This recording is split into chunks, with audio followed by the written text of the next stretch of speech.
आज की नाही माझ्या कॉलेजमधल्या मैत्रिणीचा वाढदिवस आहे आणि तिने आम्हाला जेवायला बोलवलं आहे. म्हटलं आज बाहेर जाताना थोडंसं मेकअप करूया आणि तो तुम्हाला दाखवूया. या सगळ्या ज्या मी वापरते वस्तू त्यामध्ये अनेक वर्षांपासून माझ्याकडे आहेत आणि काहींची एक्सपायरी डेट खूप वेळाने असते. म्हणजे आता मॅकचे प्रोडक्ट्स घेतले किंवा बॉबी ब्राऊन आणि मग ते थोडे थोडे वापरते. मी काही रोज हे एवढं करत नाही पण मजा येते मला आणि त्याचा जो इफेक्ट येत जातो चेहऱ्यावरती तो मला खूप इंटरेस्टिंग वाटतं. म्हणून ही प्रक्रिया तुमच्यासमोर केली मी आणि थोडक्यात असते, फार काही करायचं नसतं. कारण मेकअप या शब्दाचा अर्थच असा आहे टू मेकअप. म्हणजे ज्या आपल्या चेहऱ्यामध्ये त्रुटी आहेत किंवा कमी आहेत किंवा आपल्याला असं वाटतं की हे असायला हवं होतं, हायलाईट करायला पाहिजे होती अमुक गोष्ट किंवा चीक्समध्ये लाली पाहिजे होती, ती मेकअप करून करायची असते. तर मेकअपचा अर्थ आहे जे कमी आहे ते एनहॅन्स करणं.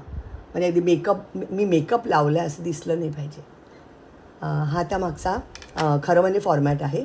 असं होत नाही. मेकअप म्हणलं की एकदम सगळेजण मेकअप करून जातात असंही होतं. पण मला नॅचरल मेकअप आवडतो आणि तो करणं गरजेचं आहे. कारण आम्ही बाहेर जातो, नट असल्यामुळे 4 लोक ओळखतात, मग त्यांना फोटो काढायचे असतात.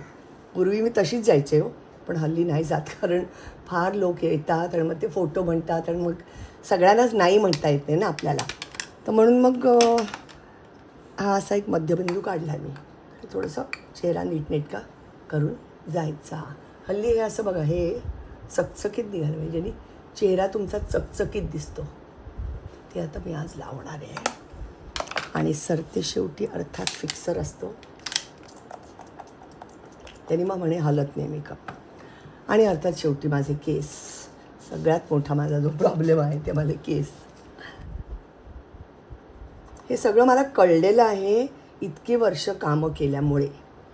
काय आपसुकी आम्ही काय शिकून म्हणजे तसं नाही, पण जे करता करता असं ऑन द जॉब आपण शिकतो ना, तसं माझं झालेलं आहे. कुठलं तरी प्रॉडक्ट दिसलं, मग ते आपल्याला एरवीसाठी सुटेबल आहे असं वाटलं तर मग ते घ्यायचं.